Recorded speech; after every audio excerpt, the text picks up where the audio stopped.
Good evening. एमसीएससी channel में आपका स्वागत है। आई होप आप लोग अच्छे होंगे और इन्जॉय के साथ पढ़ रहे होंगे। आप लोग अदर सब्जेक्ट की तरह साइंस को भी इन्जॉय के साथ पढ़ रहे होंगे और अब आप लोगों को साइंस के क्वेश्चन में कोई भी दिक्कत नहीं हो रही होगी। अभी तक आपने देखा कि हम लोग साइंस के कई चैप्टर्स पढ़ चुके हैं, जैसे जीव विज्ञान की शाखा, वर्ग की, जैव विकास, मानव संरचना, ब्लड से संबंधित, अंतःस्रावी, बहिःस्रावी, और अब इस समय जो हम लोग पढ़ रहे हैं वो विटामिन और पोषण के चैप्टर्स को देख रहे हैं। तो अब आप लोगों को विटामिन और पोषण में तो कोई दिक्कत नहीं हो रही होगी, क्योंकि हम लोगों ने कई क्लास इसके देख लिए हैं और काफ़ी कुछ जान लिए हैं कि हमारे शरीर में किस विटामिन की कितनी आवश्यकता होती है, कितनी मात्रा में लेनी चाहिए, कौन सा सबसे महत्वपूर्ण विटामिन है, प्रोटीन है, मिनरल है, सबके बारे में पढ़ लिए हैं। तो इसी के क्रम में हम लोग आगे का भी वीडियो देखते हैं और आप लोग आंसर देने की कोशिश करें और लास्ट में कमेंट ज़रूर करें कि कितना आंसर आपका सही था, कितना क्वेश्चन आप कर पाए हैं। ओके, तो इसी क्रम में हम आज का क्लास स्टार्ट करते हैं और आज का पहला क्वेश्चन लेते हैं।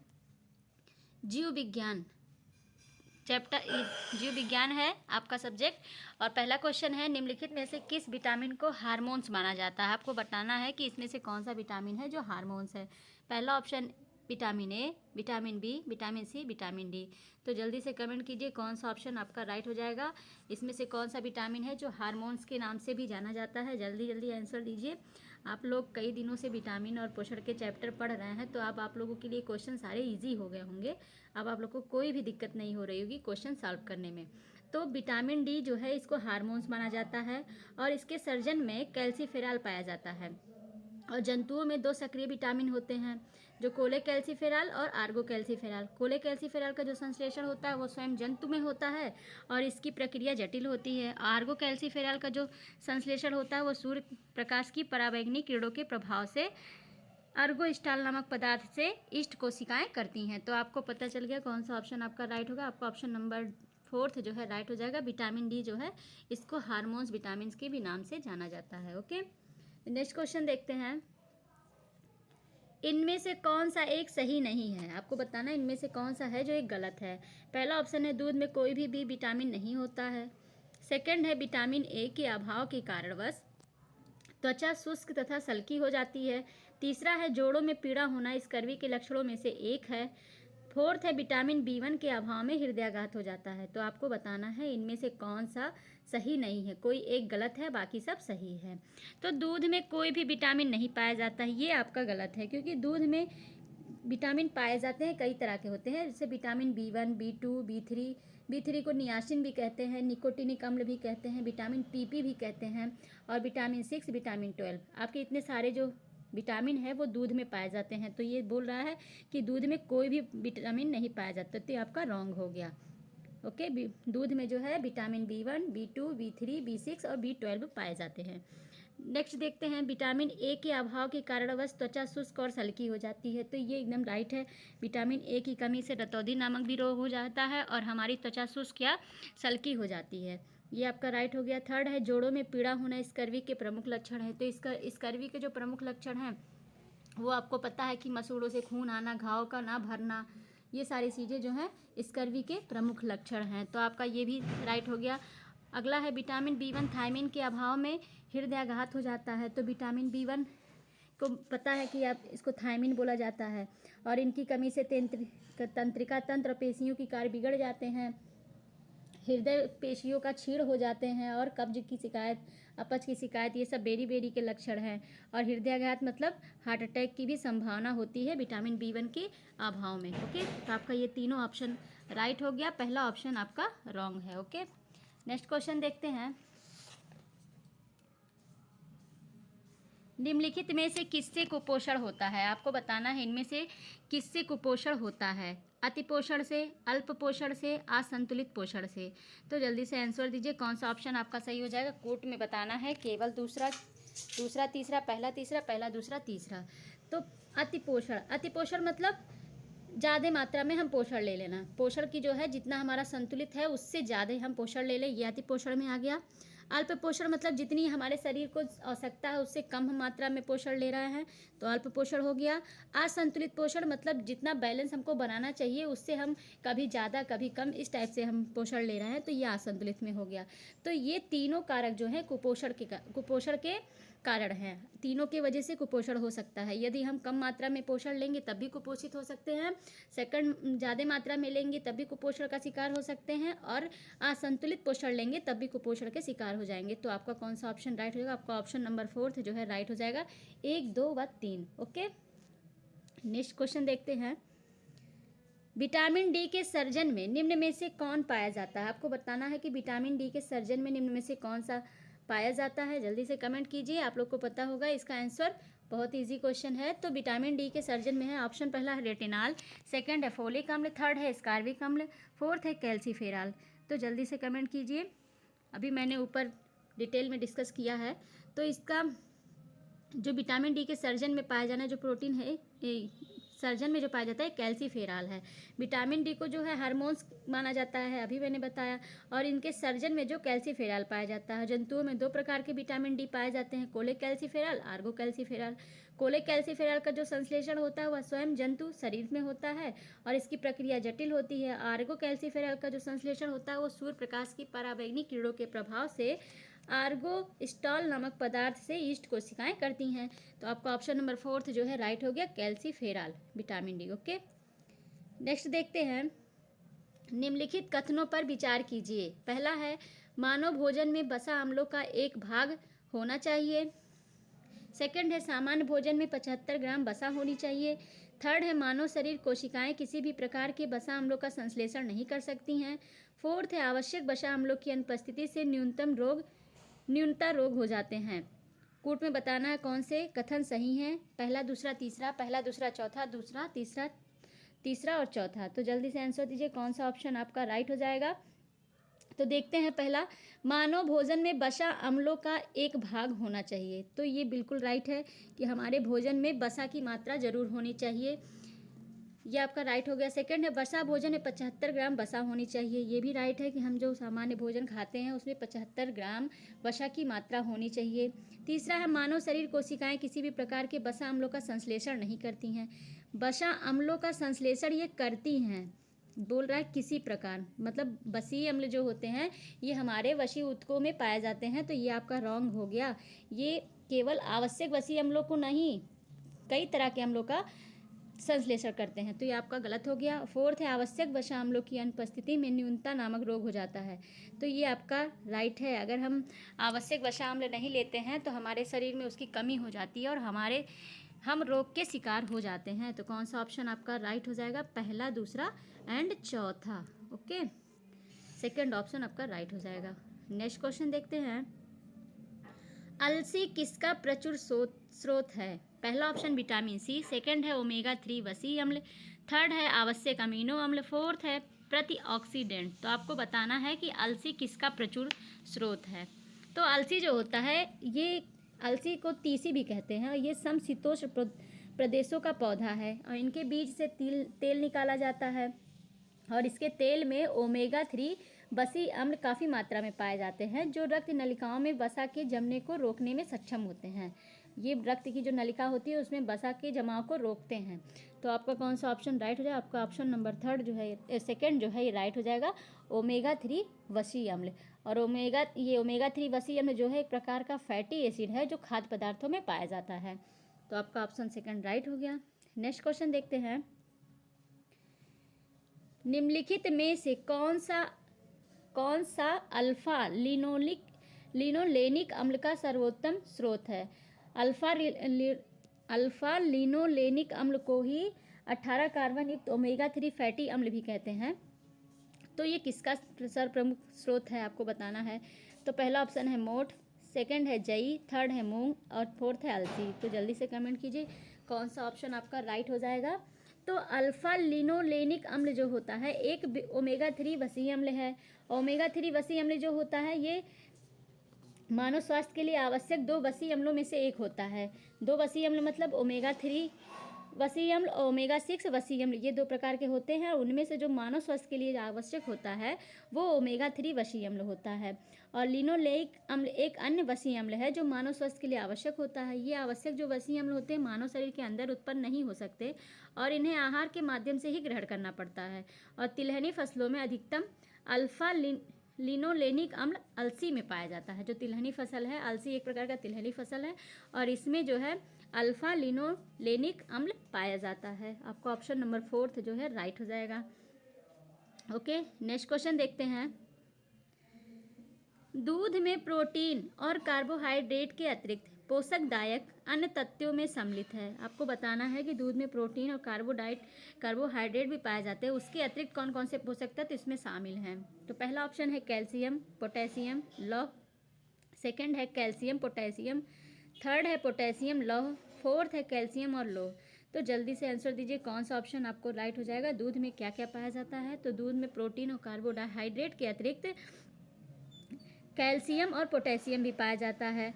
तो दूध जो होता है इसमें लगभग 87% जल होता है दूध में, और इसमें जो पाए जाते हैं वो वसा, प्रोटीन, कार्बोहाइड्रेट, कैल्शियम, पोटेशियम इत्यादि पाए जाते हैं। और दूध को पूर्ण आहार कहा जाता है, जो कि अवस्थाओं के लिए सर्वमान्य भोजन होता है। ये सभी अवस्थाओं के लिए सर्वमान्य भोजन होता है। दूध में 87% जल होता है और बाकी इसमें वसा, प्रोटीन, कार्बोहाइड्रेट, कैल्शियम, पोटेशियम आदि पाए जाते हैं। तो आपका ऑप्शन नंबर 2 है राइट हो जाएगा, कैल्शियम और पोटेशियम। ओके, नेक्स्ट क्वेश्चन देखते हैं।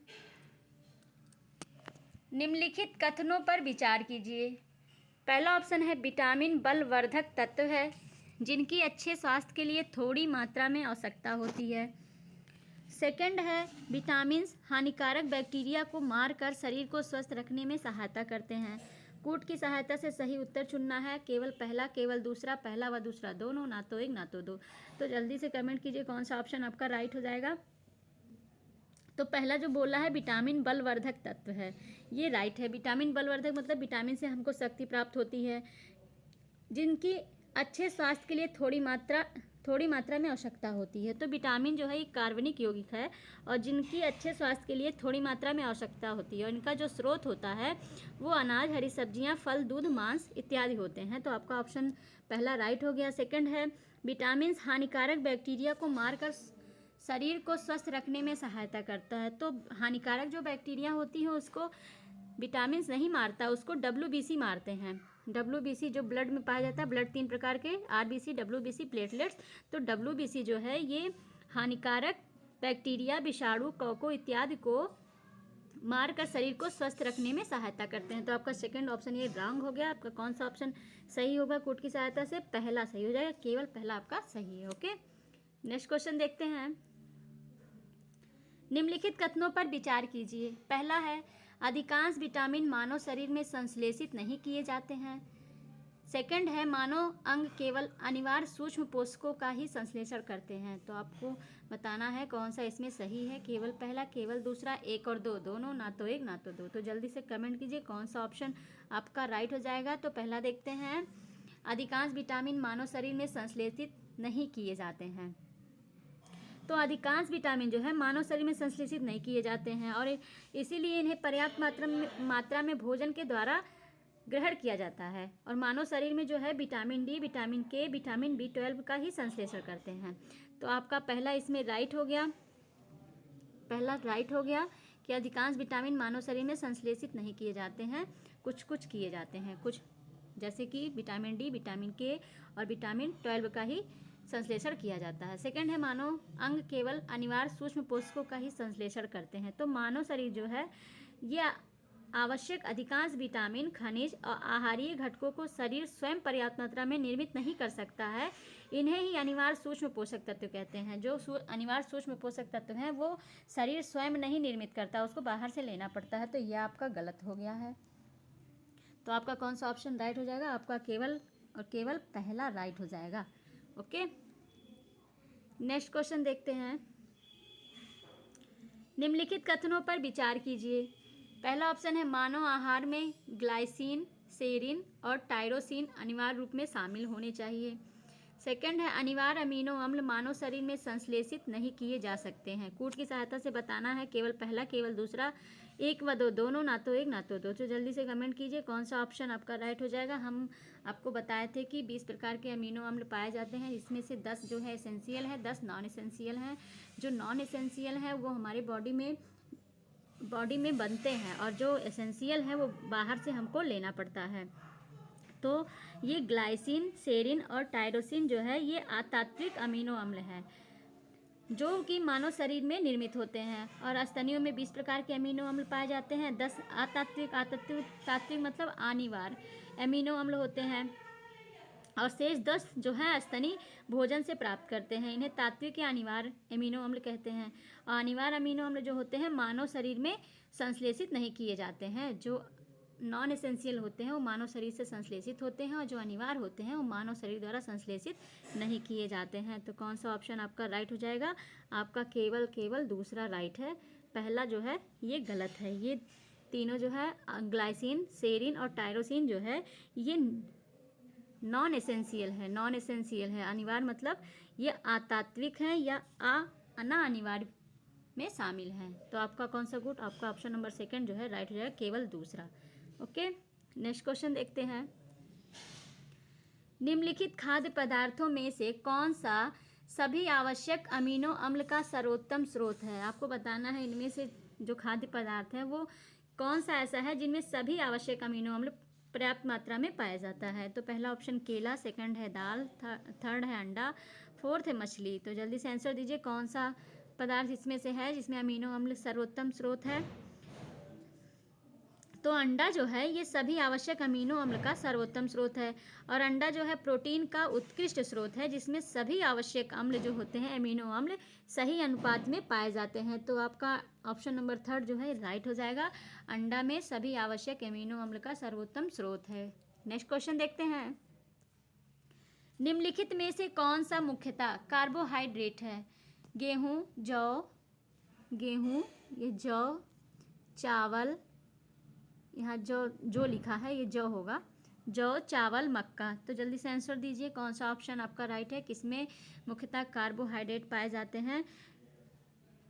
तो चावल जो है ना, चावल कार्बोहाइड्रेट का मुख्य स्रोत है और 100 ग्राम पके हुए चावल में लगभग 25.5 ग्राम कार्बोहाइड्रेट की मात्रा होती है। 100 ग्राम पके चावल में।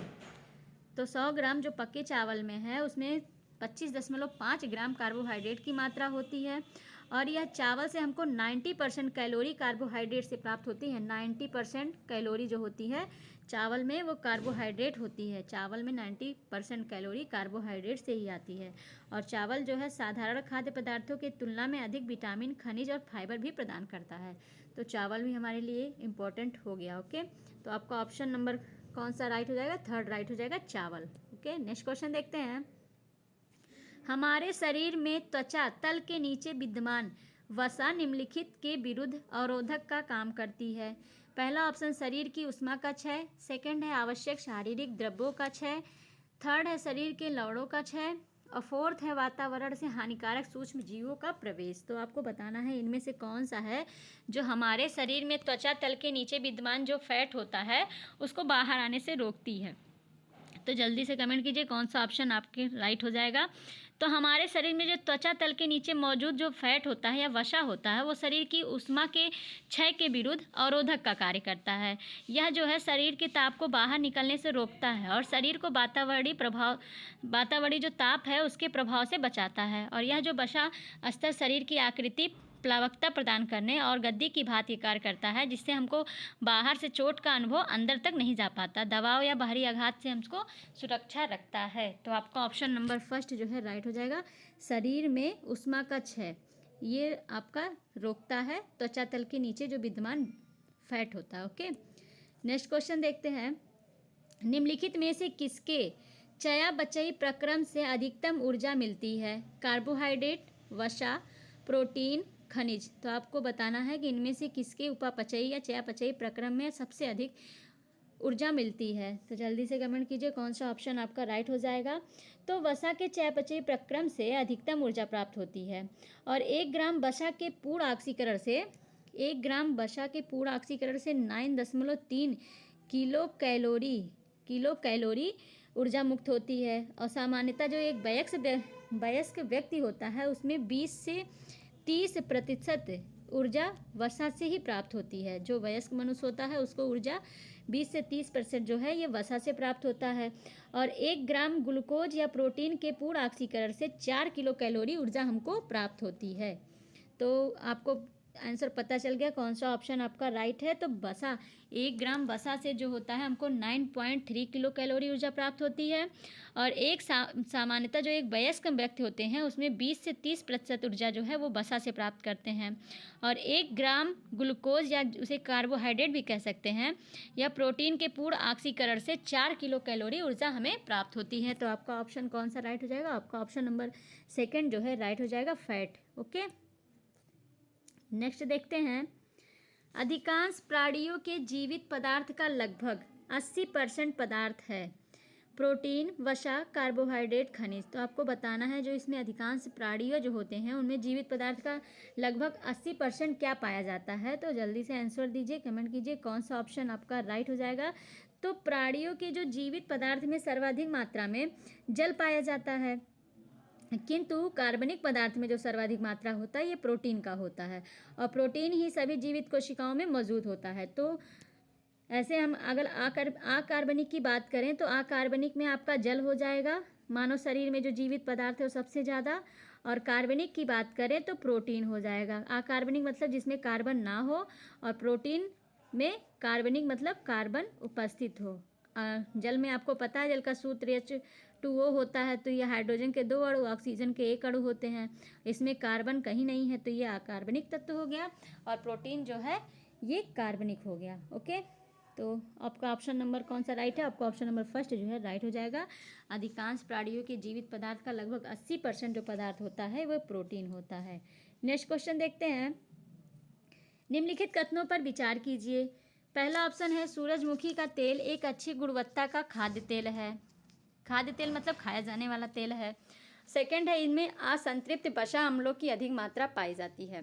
कूट में उत्तर देना है कौन सा ऑप्शन आपका राइट हो जाएगा। केवल पहला, केवल दूसरा, पहला व दो दोनों, ना तो एक ना तो दो। तो जल्दी से कमेंट कीजिए कौन सा ऑप्शन आपका राइट हो जाएगा। तो सूरजमुखी का जो तेल होता है एक अच्छी गुणवत्ता का खाद्य तेल है, ये आपका राइट है। सूरजमुखी जो होता है ये एस्टरेसी कुल के अंतर्गत आता है और यह एक आवृतबीजी पौधा है। इसका उपयोग जो है तेल बनाने में किया जाता है और इसका तेल एक अच्छी गुणवत्ता का खाद्य तेल भी होता है। तो आपका पहला सही हो गया। सेकंड है इसमें असंतृप्त वसा अम्लों की अधिक मात्रा पाई जाती है।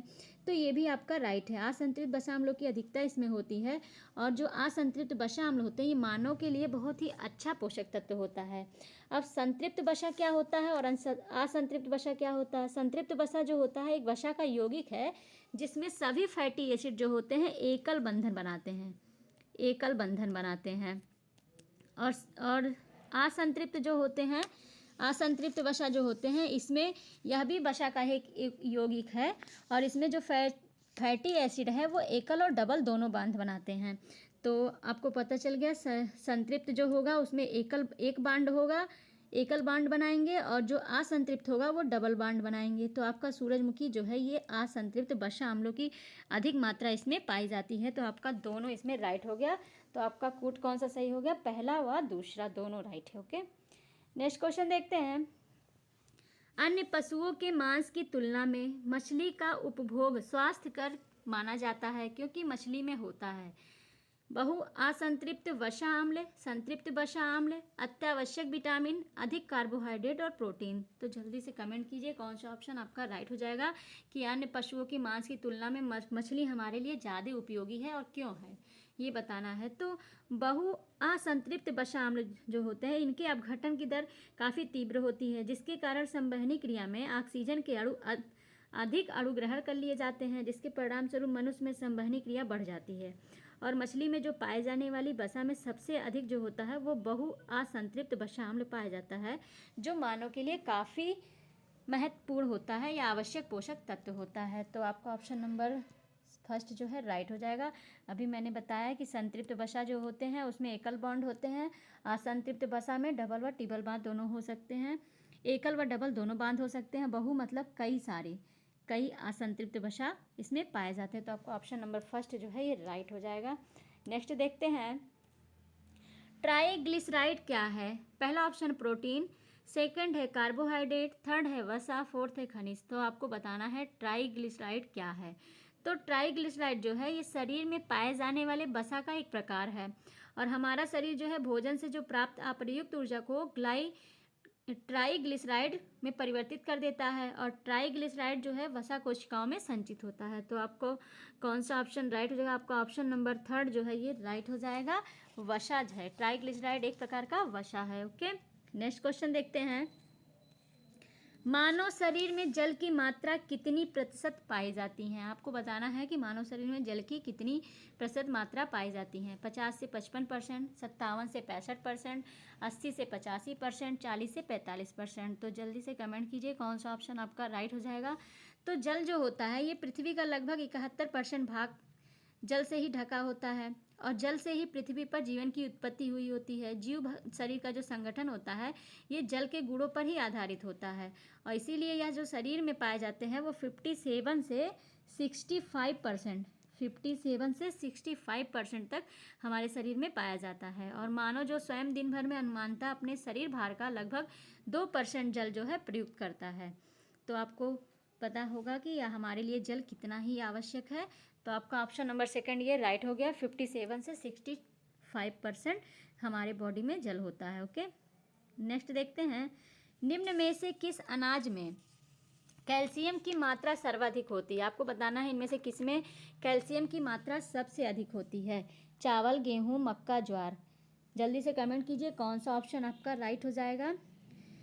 तो कैल्शियम जो होता है ये मानव शरीर में समस्त खनिज तत्वों में कैल्शियम की मात्रा सर्वाधिक होती है और शरीर के भार का 2% होती है। कैल्शियम जो है शरीर के भार का 2% होता है और सामान्यतः जो एक व्यक्ति को प्रतिदिन 0.5 से 0.9 ग्राम कैल्शियम की आवश्यकता होती है। और कैल्शियम जो होता है इसका जो कार्य है ये हड्डी और दांतों को मजबूत करता है, रक्त को जमने में भी सहायता करता है, नाड़ियों को भी स्वस्थ बनाता है और एंजाइम को स्रावित होने में भी सहायता करता है। और इनकी जो मुख्य स्रोत हैं ये हरी पत्तीदार सब्जियां, दूध, चावल और गेहूँ, बाजरा, रागी, मक्का इत्यादि हैं। लेकिन इसमें जो ऑप्शन दिया है चावल, गेहूँ, मक्का, ज्वार, इनमें जो सबसे ज़्यादा कैल्शियम जिस किस में पाई जाती है ये है आपका गेहूँ। गेहूँ में कैल्शियम सबसे ज़्यादा पाया जाता है 48 मिलीग्राम प्रति 100 ग्राम पे, मिलीग्राम प्रति 100 ग्राम पे। ठीक है, 100 ग्राम गेहूँ में आपको 48 मिलीग्राम जो होता है ये कैल्शियम प्राप्त होता है। तो आपका कौन सा ऑप्शन राइट होगा? आपका ऑप्शन नंबर 2 राइट हो गया। और कैल्शियम की जो कमी होने से हमारे अस्थियों का जो निर्माण होता है वो ठीक से नहीं हो पाता है। दांत भी विलम्ब से निकलते हैं और जल्दी ही टूट जाते हैं। और वयस्क या गर्भवती स्त्रियों में जो होता है हड्डियों में बनावट की प्रक्रिया भी रुक जाती है अगर हमारा कैल्शियम की कमी हो जाए हमारे बॉडी को। तो कैल्शियम हमारे लिए भी बहुत आवश्यक है। ओके, नेक्स्ट क्वेश्चन देखते हैं। प्राथमिक कैल्शियम तथा फास्फोरस का कौन सा अनुपात प्रायः सभी आयु वर्गों के लिए उपयुक्त होती है? आपको बताना है कि जो कैल्शियम और फास्फोरस का अनुपात है वो आयु वर्गों के लिए कितने होती है। 1:1, 2:3, 4:8, 5:8। तो जल्दी से कमेंट कीजिए कौन सा ऑप्शन आपका राइट हो जाएगा। तो ये जो कैल्शियम होता है अभी मैंने बताया कि मानव शरीर में समस्त जो खनिज तत्व होते हैं उसमें कैल्शियम की मात्रा सबसे ज़्यादा होती है और सामान्यतः एक व्यक्ति को प्रतिदिन कितना 0.5 से 9 ग्राम की आवश्यकता होती है।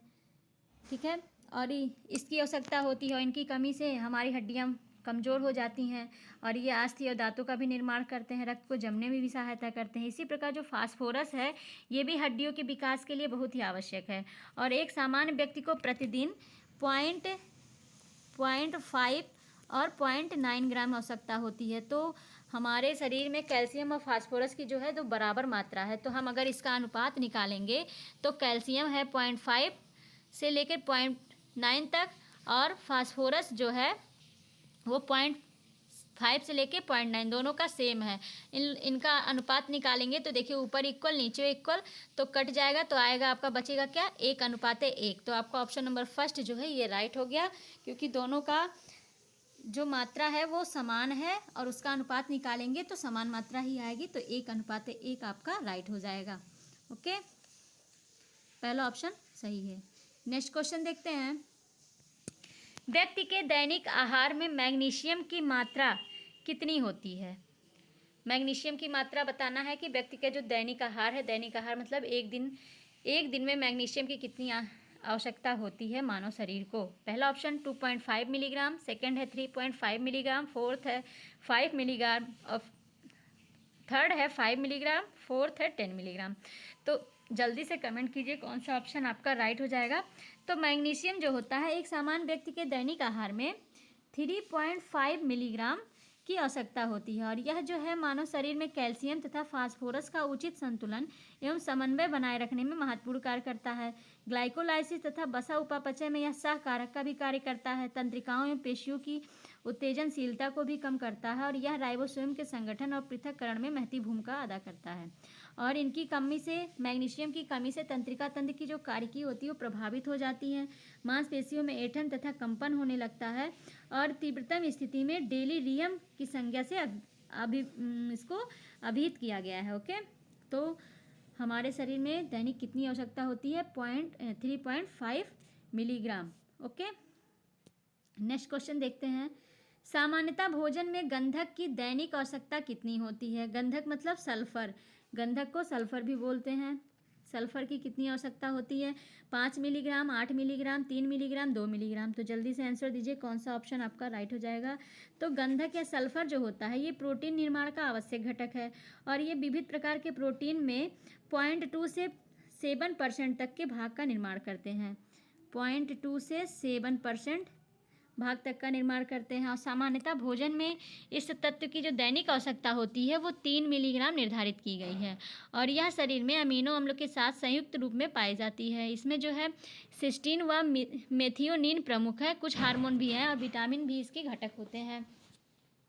कोलेजन और केराटिन प्रोटीन के संश्लेषण में भी सल्फर आवश्यक होता है और इसकी कमी से प्रोटीन मेटाबॉलिज्म में कमियां उत्पन्न हो जाती हैं। तो आपका ऑप्शन नंबर कौन सा राइट हो गया? आपका ऑप्शन नंबर थर्ड जो है राइट हो गया। 3 मिलीग्राम जो है सल्फर की दैनिक आवश्यकता होती है। ओके, नेक्स्ट देखते हैं और आज का लास्ट क्वेश्चन।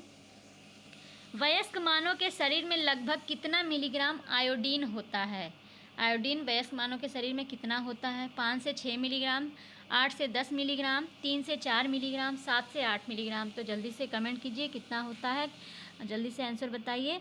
तो आयोडीन जो होता है ये वयस्क मानव के शरीर में लगभग 5 से 6 मिलीग्राम आयोडीन होता है और जिसकी अधिकांश मात्रा थायराइड ग्रंथि में रहती है। इस प्रकार जो थायराइड ग्रंथि है वो आयोडीन के भंडारण का काम करती है और आयोडीन युक्त जो हार्मोन्स का है सामान्य मात्राओं में स्रावन करते रहने से थायराइड ग्रंथि लगभग 150 माइक्रोग्राम आयोडीन का प्रतिदिन उपयोग करती है। और आयोडीन की कमी से आपको पता है कि भोजन में अगर आयोडीन की कमी हो जाए तो थायराइड ग्रंथि बड़ी होकर फूल जाती है, जिससे गर्दन भी फूलकर मोटी और कॉलर जैसे दिखाई देती है। इसे सामान्यतः घेघा रोग कहते हैं।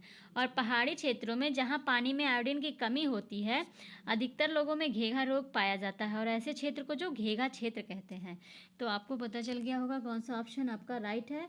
आपका ऑप्शन नंबर फर्स्ट जो हो ये राइट हो जाएगा। 5 से 6 मिलीग्राम। ओके, तो इस प्रकार फ्रेंड आज का क्वेश्चन आप लोग को अच्छा लगा होगा और एंजॉय के साथ सॉल्व किए होंगे। तो अब ज़रूर बताइए कि आप लोग कितने क्वेश्चन सही किए। विटामिन और पोषण में आप लोग को एकदम अच्छी पकड़ हो गई होगी, अच्छी समझ विकसित हो गई होगी और अब आप लोगों को विटामिन और पोषण में कभी कोई क्वेश्चन गलत नहीं हो सकता। तो आज के लिए बस इतना ही। अब मिलते हैं नेक्स्ट वीडियो में, तब तक के लिए thank you so much all friends.